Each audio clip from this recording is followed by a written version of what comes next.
You're watching the KOAM Morning News on Fox 14. Right now at 7, the Boys and Girls Club in Ottawa County are moving forward with a new facility. Our very own Anthony Saviello shares more on that story. Also, Joplin Airport broke ground yesterday on a new building to house fire and rescue equipment. And showers and thunderstorms across the area today, and some of those could be strong, possibly low-grade severe. We'll take a look at that forecast to get you out the door coming up. The 4 states' most watched news starts now. Good morning and welcome to the KOAM Morning News on Fox 14. I'm Elise Noe. I'm Chris Warner. It is just after 7 a.m. on this Thursday morning. We have almost made it to the weekend. Just about, but we got some thunderstorms joining us. Yeah, we've got some thunderstorms to wrap up the first full week of March with us, and we're going to talk more about those here in the full forecast in just a moment. But just a reminder, we could see some stronger storms.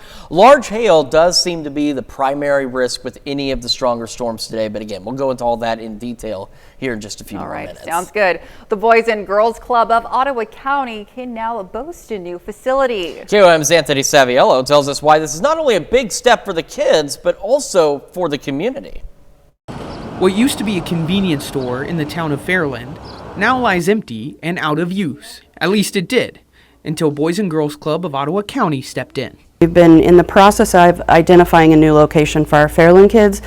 And in that process, we were able to secure some funding through Cherokee Nation to make a purchase. And so that is this new building that we just purchased here in Fairland, the former Family Dollar building that will eventually become our new Boys and Girls Club. The 8,500 square foot building will now be the go-to after-school destination and provide the necessary child care many parents depend on. They just have so many opportunities. You know, you want your kids to grow and learn, and that's what they do here. So that's it's a perfect place for kids to come. It's not just the building that's going to get converted into a club. This parking lot behind me is sure to make a great basketball court and green space once they get it up and running. The facility is the 5th location for Boys and Girls Club in Ottawa County. It obviously needs some work, but McKinsey says when it comes to the remodel, the kids get a say. We've really incorporated the kids into the design process. We want to know what they want. And so we've been able to talk to them and say what's important in your Boys and Girls Club. And things like games rooms and video games and sports areas are important to them, but also calming spaces like libraries and reading spaces have been their priority as well. As a parent, Ashley says she's excited for what the new space will provide for her children. You know, just the larger space and availability of activities and stuff, and also the summer program is a big one for me, to be able to send my kids here in the summer and have them, they enjoy it, they love it, they don't want to come home when it's time to pick them up. Reporting in Ottawa County, Anthony Saviello, KOAM News. The new facility is set to begin remodeling in the coming weeks, and the plan is to be opened by August. Certainly a great benefit down there for absolutely. those kids in Ottawa County. So Great to see them grow. Absolutely. And we are keeping an eye on growing thunderstorms across the area. Let's take a quick look outside. This is our camera on top of the Cornell Complex, downtown Joplin. It is cloudy, and it's still been a bit breezy. Joplin, one of the communities sandwiched in between 2 complexes of thunderstorms. The first one rolled through the area this morning. They did bring us some rain, even some small hail out there as well. And we've got the second one on its way. MoDOT camera 20th and range line. You can see it kind of swaying back and forth. And we have that possibility of some gusty winds outside of the thunderstorms that we're expecting as we go through today. So let's look at the Skywatch Storm Tracker. Here's that first complex. It rolled through earlier and is still pushing through parts of southwest Missouri, north of Greenfield, just rolling through Stockton, moving into Osceola, and a couple of showers and even a thunderstorm near Nevada and to the north of Fort Scott. This is continuing to slowly roll off to the north and east. It's this batch that's going to be our next good round of showers and thunderstorms. Some of these have been strong with some small hail out there, and there was one severe thunderstorm warning early this morning near Hutchinson, but that has since expired. But we'll be keeping a close eye on this batch of storms as it continues to push into the area, working into southeast Kansas right now. And take a look at all the lightning along this line. That's the other concern. These storms, whether you get a severe storm or not, there is a lot of lightning. They're very electrical, and that lightning can be dangerous all on its own. Quick look at temperature, still in the 40s, Yates Center and Iola. Everybody else in the mid-50s for the most part out there. With the breaks we'll see later today, we'll get an opportunity to make the low 60s. We'll have periods of showers and thunderstorms throughout the day. And again, some of those could be strong, low-grade severe, with hail as the primary threat. We're going to take a full look at all of these thunderstorm chances today and tomorrow and how the weekend is shaping up in the full forecast here in just a few more minutes. Elise? All right, thanks, Chris. A chase in Cherokee County, Kansas leads to a manhunt in Jasper County, Missouri, all in connection with a stabbing death. Law officers yesterday afternoon surrounded a property on the 1100 block of Malang Road west of Joplin. They eventually used a battering ram on their tactical vehicle to enter the building. They also searched out buildings but didn't find anyone. This all began with a car chase in Cherokee County, Kansas around noon yesterday, reaching speeds of up to 120 miles per hour. Authorities say that chase was connected with the weekend stabbing death of a Carl Junction man, Seth Langford. The car crossed into Jasper County, Missouri, and officers lost it near 7th and Malang, but found the car abandoned behind the home. Again, they did not find anyone. We don't know specifically who authorities were chasing, but we do know they have been seeking these two men in the case. Scott Burleson of Wyandotte, Oklahoma, was considered a person of interest and has since been charged with second-degree murder along with 2 additional charges. Paul Phillips of Seneca, Missouri, was also considered a person of interest. Authorities in McDonald County, Missouri arrest an Oklahoma man wanted by multiple agencies for months. They say Samuel Huddleston of Grove, Oklahoma stole a vehicle just outside of southwest city limits. He is also wanted by Delaware County, Oklahoma authorities for unauthorized use of a motor vehicle and by the Cherokee Nation for child abuse and assault with a deadly weapon, among other charges stemming back to 2023. Law enforcement arrested him yesterday and recovered the stolen vehicle. The Joplin Regional Airport is starting to build a new aircraft rescue and firefighting building. KOAM's Amber Jenkins explains why it's needed. The Joplin Regional Airport is moving forward with establishing a new aircraft rescue and firefighting building. It will house 2 ARFF trucks. It's been in our airport plan for several years. Across the field, you can see our current one's a very small building with 2 bays in it. Our 2 ARFF trucks, although they fit, they barely fit. And so we are in dire need of new facilities. The current building sits at the south end of the airport. The new one will be near the control tower, saving about 2 minutes of reaction time to emergencies, according to the airport officials. In fact, we have a mandated time limit to react to any incident on field. So this facility here, being centrally located, will have the ability to react much quicker to anything that happens on the field than where we are now.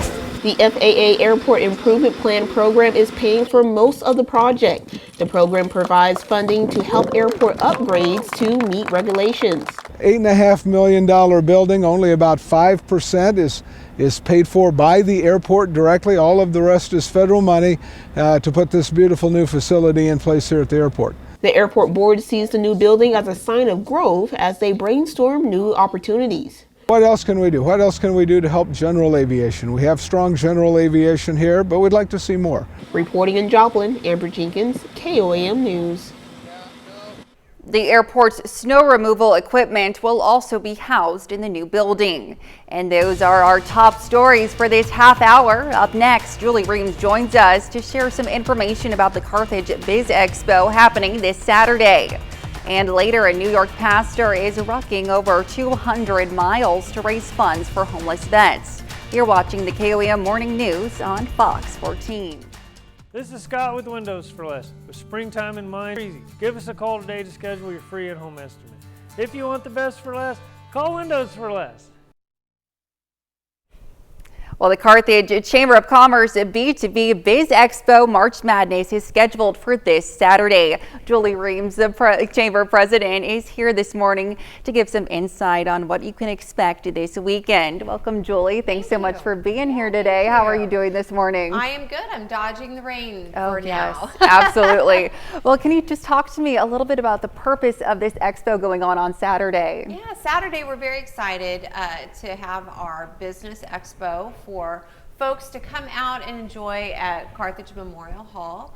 And we have lots of different businesses that will be on hand, from Precious Moments, who's celebrating 35 years in the community. Incredible. And we're really excited to have them there. Different, from siding to heating and air, all of those resources that folks can come and partake and look at what they might need for their home in the future. Yeah. Yes, can you just talk to me a little bit about supporting those local businesses and how important it is to the Carthage community? Well, more so now, it's very important that we really take a look at what our local folks are doing. Absolutely, and support those individuals. They're the ones that are supporting our ball teams, supporting our schools and our local nonprofits. So whenever we can offer something like this as an expo to showcase all of these area businesses, they're really participating and putting that money back into the community. So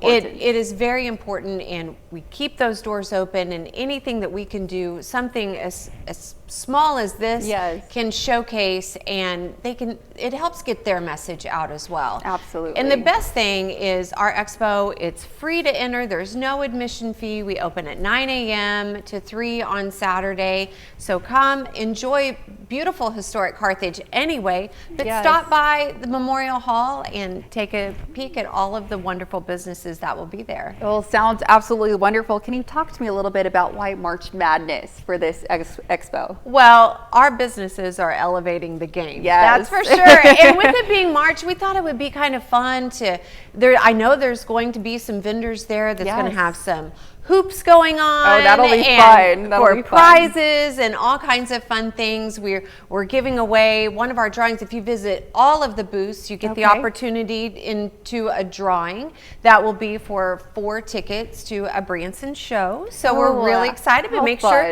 you come and see all of those businesses and partake in that. That will be a lot of fun. But yes, a March Madness theme. We thought we'd do something fun and different and shoot a little bit of hoops, a little one-on-one going. We've got a couple of gyms that will be there, our YMCA and Rise Fitness. So who knows what they've got up their sleeve, but it'll be a lot of fun. Well, thank you so much, Julie, for being here today. It sounds absolutely wonderful. The B2B Biz Expo March Madness is happening this Saturday in Carthage. We'll be right back. Chances are you probably aren't a roofing contractor. Neither is your AM News at 9 on Fox 14. Simply more convenient.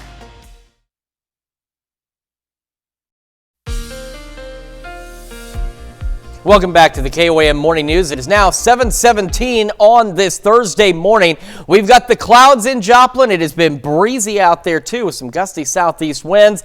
It has been dry though since early this morning. Now the roads are still wet. You can see that. That's from rain from a couple 3 hours ago. It's been dry otherwise, but more showers and storms are on the way. This is MoDOT camera 20th in range line, also kind of shaking in the wind, and the KDOT camera just south of Pittsburgh.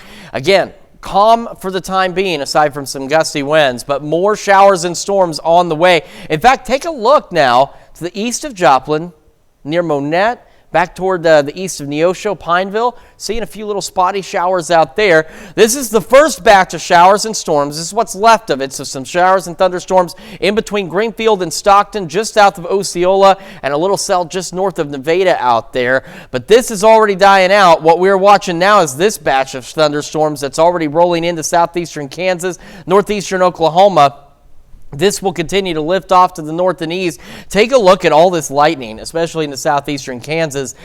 Even if you don't have severe thunderstorms, we've seen a lot of lightning, even with just this little activity again near Osceola. That's a lot of lightning. And take a look back north of Wichita. Lightning is extremely dangerous all on its own. The storm doesn't need to be severe for there to be a lot of lightning, so you do need to be careful out there regardless. All of this getting fired up very quickly, moving through the area. No severe thunderstorm warnings at this time, which is good news, but we do have that possibility for some strong to potentially severe thunderstorms. Now, we still have a very low risk of an isolated tornado or two across parts of far western southeast Kansas and in northeastern Oklahoma. That overall risk is very low. It's not zero, which is why it's on this map, but it is very low, which is some good news. Where we are more concerned about is hail. We have an elevated risk for hail across that same area and a low end risk for some large hail across the rest of the area and some gusty winds out there as well. But large hail is going to be the primary concern, and hail has been nearly all of the reports, even from storms that haven't been at severe criteria. It's been hail, and it's been a lot of it out there as well. My drive in here this morning, the thunderstorm that rolled through and ran into Joplin, the hail was small, nowhere near severe criteria, but there was a lot of it, and it covered the roadway very quickly. So hail is, again, our primary concern with these storms today. By noon, this batch of storms rolling through now will be exiting the area to the north and east. In between these gaps in storms, we're going to warm up into the low 60s today. Then we'll see additional thunderstorms through the evening and overnight hours, but as you can see, by midnight, there's potential for another gap out there. There will be these pauses in activity across the area as we continue into our Friday. And then by Friday evening, we have the potential for some additional strong, potentially severe thunderstorms, mainly along and to the south of I-44, which we'll see here on this map. There it is, almost again right along and south of I-44 for our Friday. We have that low end risk for some strong storms, and we've got the low to elevated risk for us across the area today. So again, we're looking at highs today right around the low 60s, falling back to about 50 tonight. A little cooler tomorrow, upper 50s with more thunderstorms out there. Then we've got 30s, upper 30s Friday and Saturday night. A little cooler Saturday, in the low 50s for our highs. We're in the low 60s by Sunday. And of course, don't forget to set your clocks forward an hour. Sunny skies Sunday and Monday. A little bit warmer next week as well. And we've got additional thunderstorm chances next Wednesday, Thursday, and Friday. That's Check Your Forecast. We're back with more of the KOAM Morning News right after this. Go to JoplinMemorialRun.com for more details and to sign up today.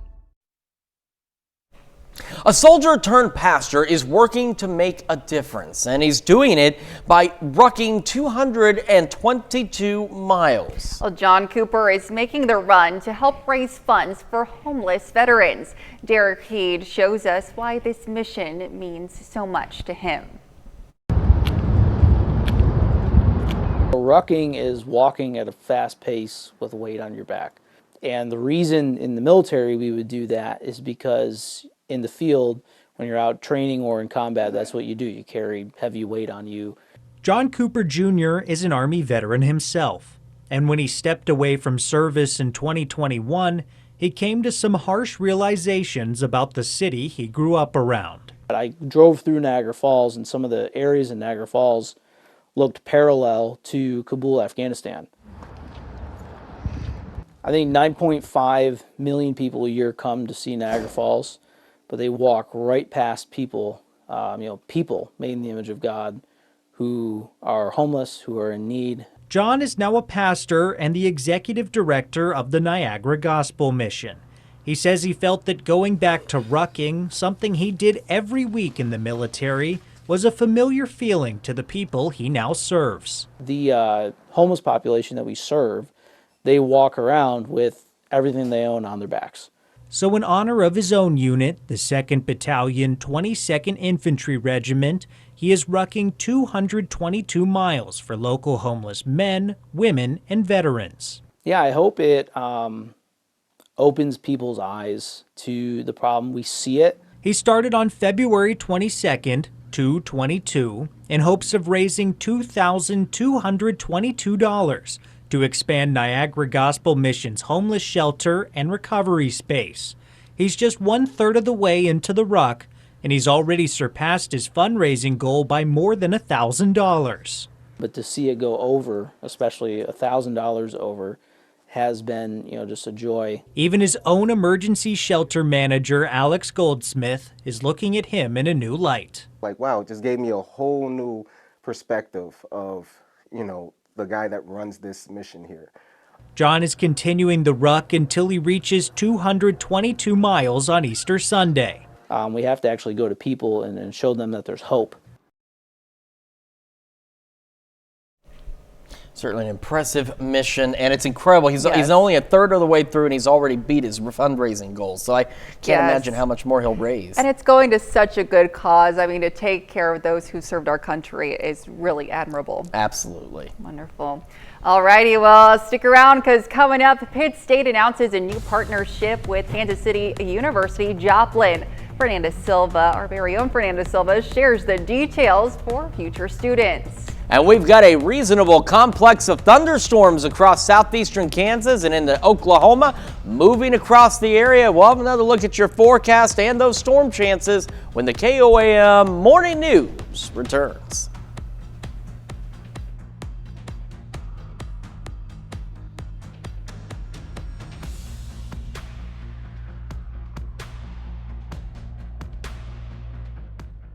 Know when to stop before you start. Gambling problem? Getting help is your best bet. Call 1-800-GAMBLER. The 4 states' most watched news starts now. Welcome back to the KOAM Morning News on Fox 14. It's currently 7:29. I'm Elise Noe. The Joplin Police Department yesterday announced the results of its youth alcohol compliance checks at local retailers. Of the 29 locations checked, 9 were found to be non-compliant and sold alcohol to minors under the supervision of the JPD. You can find the full list of businesses found in compliance and not in compliance on our website, KOAMnewsnow.com. KDOT yesterday announced the launch of a road usage charge, and it's looking for Kansans to participate. The 3-month study explores whether a pay-per-mile road usage charge could potentially replace the current state fuel tax as a new way to fund roads and bridges. KDOT is recruiting pilot participants to take part in the study, which is scheduled to begin in April. Participants who complete the pilot study can earn a $100 incentive. Kansas interested in taking part can go to KOAMnewsnow.com for more information. It's National Severe Weather Preparedness Week, and the Pitt State Campus Police Department is making sure students have a plan. The department and school public safety office yesterday hosted 2 training sessions. One was geared towards students and community members, the other for first responders. They focused on what to do to be prepared for severe weather and helping first responders understand how best to help when it strikes. Good community awareness.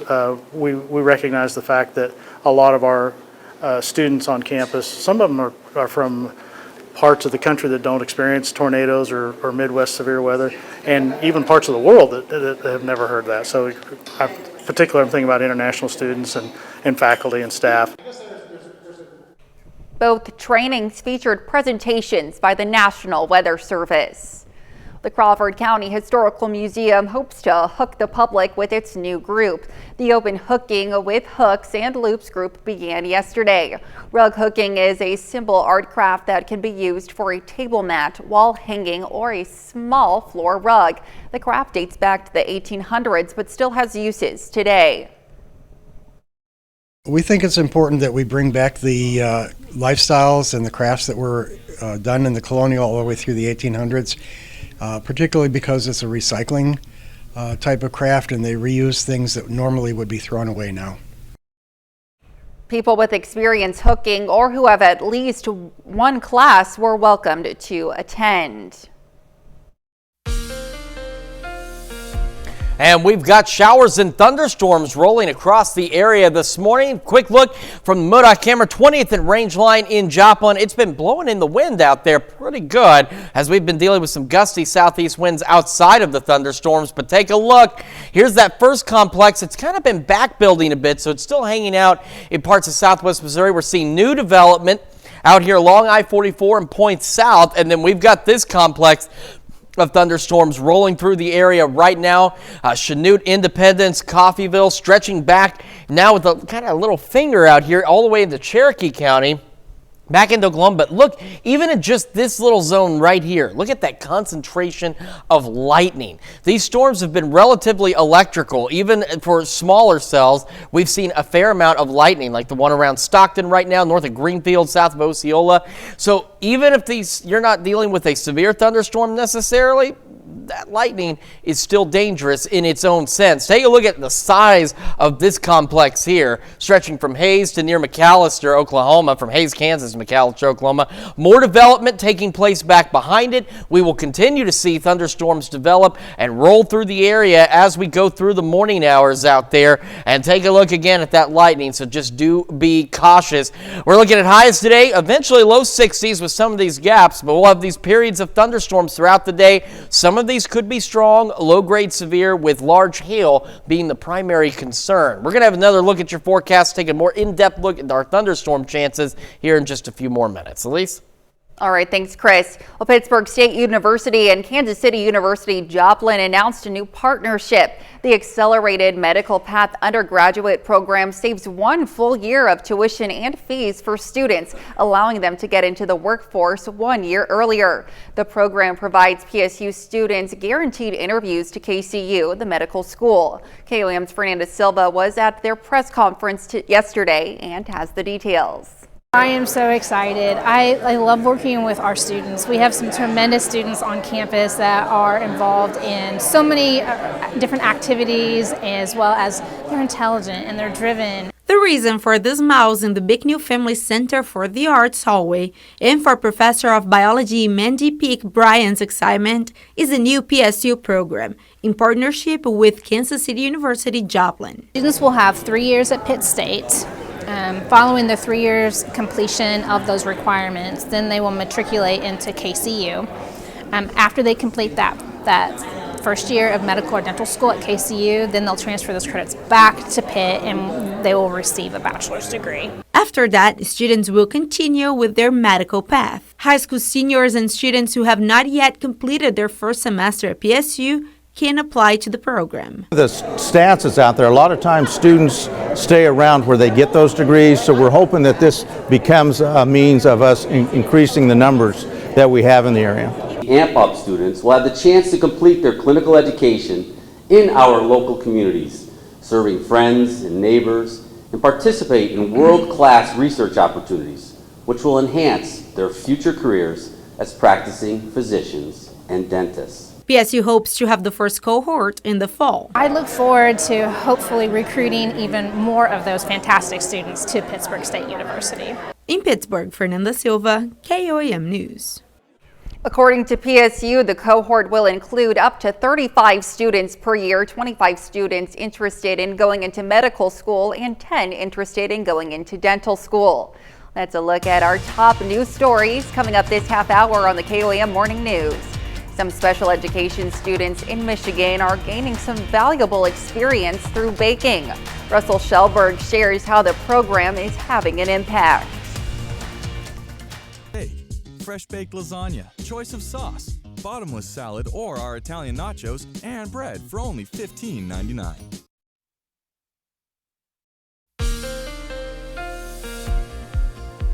All right, welcome back to the KOAM Morning News. It is 7:38 on this Thursday morning.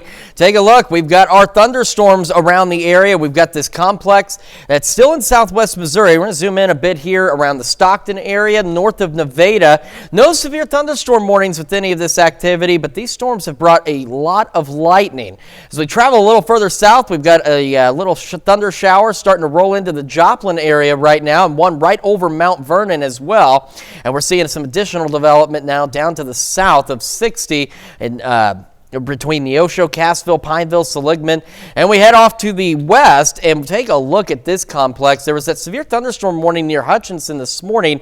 There was a photo sent to KWCH in Wichita where it looks like it snowed from the amount of hail that fell. And these thunderstorms continuing to stretch around. So Eureka, Fredonia, Parsons, look at all the lightning associated with these storms as well. That's the All right, getting some good thunder here at the station, so that would actually probably be this lightning strike that the radar just picked up here. So that's the concern. Even though some of these storms are not severe at this point, there's a lot of lightning with them, and the lightning can be dangerous all on its own. We head down to northeastern Oklahoma. Not as much lightning right now with this activity, but there has been, and all of this will continue to lift off to the north and east, and this is going to be round one is off to our east now, just starting to slide out. round 2, and eventually there will be a round 3 that's going to develop out there. There will be multiple rounds of thunderstorms as we go through this morning across the area. So we wanted to give you that radar tour, get a little closer on where all of this activity is. Now again,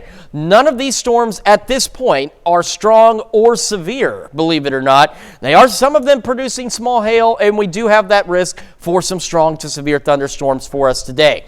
There is a low tornado risk across the far western edges of southeast Kansas and into northeastern Oklahoma. This risk is not zero, which is why it's there, but it is relatively low. The bigger concern across the region really is hail. Now in the yellow, we've got an elevated risk for large hail, which just means better chances of seeing large hail from these storms, but across the entire region, we do have that risk for some large hail, and we do have a limited risk for some damaging wind gusts for us today. These storms, this is batch number 2 that's rolling through now. By noon, it's lifting off to the northeast. We get another pause before a third round will roll in later today into the evening and overnight hours as well. Ahead of that, though, we'll have an opportunity to warm into the low 60s, and we'll have another pause by about midnight, and there will be another round of thunderstorms rolling in through southeastern Kansas and pushing off to the east-northeast. And this will continue as a trend as we go into Friday as well. We'll have more showers and thunderstorms, but as you can see, these aren't as widespread as the storms we're expecting today. And by tomorrow evening, we could see additional strong to severe thunderstorms along and south of I-44. So we have that elevated risk for parts of Kansas and Oklahoma, a low end risk across the rest of the area, and we have that low risk right across the area along and south of I-44 for us on our Friday. A quick look at temperatures. We've got that thunderstorm taking place in Joplin right now. 56, east-southeast breeze at 9. Temperatures a little cooler. Iola at 49 is the cool spot. The rest of us, though, we've got mid-50s. Grove now pushing 60 degrees out there. And, of course, these thunderstorms sticking with us through the morning.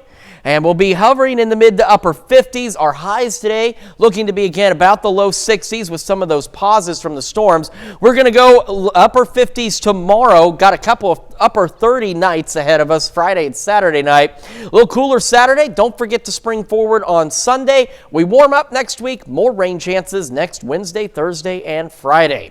We'll be back with more of the KOAM Morning News right after this. Welcome to Miss Daisy's, where style meets charm and style to your space. Come shop with us at Miss Daisy's Home and Decor and give your home the makeover it deserves.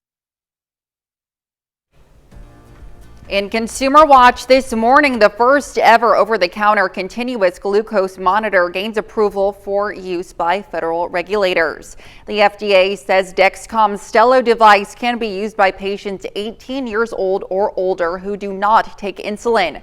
The FDA warns the device is not for people with problematic hypoglycemia or low blood sugar. Dexcom says Stelo will be available online without a prescription starting this summer. The company has yet to announce details on prices. Online scams cost people billions of dollars last year. The FBI in a new report reveals a record $12.5 billion in losses were reported in 2023. The Bureau says that was fueled by a surge in cryptocurrency investment fraud. Last year's total losses from scams were more than $2 billion higher than reported in 2022. This represents the highest tally of losses from digital scams since the Bureau began reporting on this more than 2 decades ago.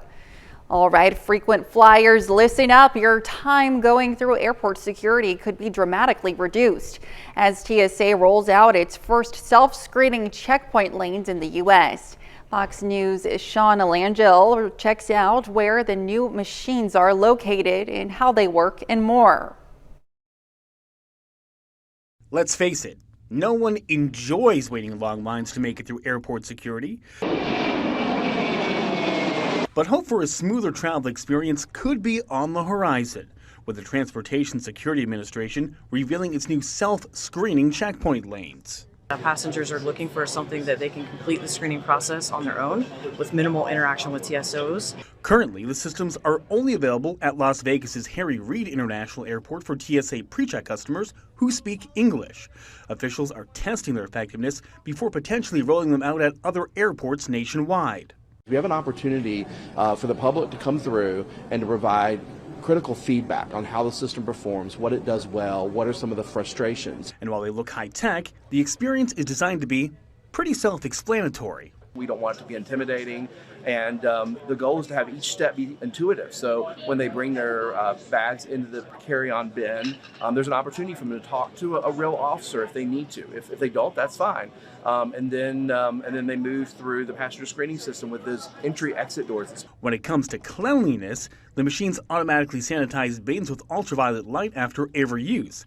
But for passengers concerned about privacy, the cameras don't capture any biometrics, they don't capture any audio or video. And as travel numbers continue rebounding since the COVID-19 pandemic, the self-screening lanes are expected to not only speed up security checks, but require fewer TSA officers to monitor them. We're also looking at how can we reallocate officers to the busier aspects of the checkpoint. Sean Lanchel, Fox News. That's a wrap for our Consumer Watch. Let's take a look at the market prices before the opening bell.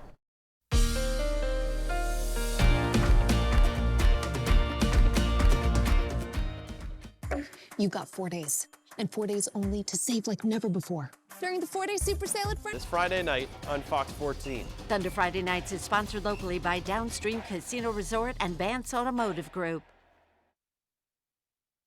Special education students are getting a hands-on work experience at a bakery. Fox's Russell Shellberg has more on the program Baking Up a Difference. I'm your neighborhood reporter Russell Shellberg here in St. John's, where one CC RISA program is baking a difference. Here.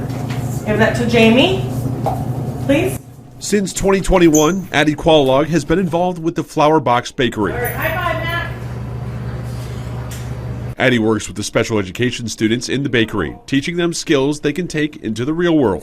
This young lady over here, she's excellent doing dishes, so I try to capitalize on that so that maybe she can go find a job in a little restaurant and wash their dishes. The bakery works side by side with another transition program, the Second Cup Cafe, where the treats the students make are sold.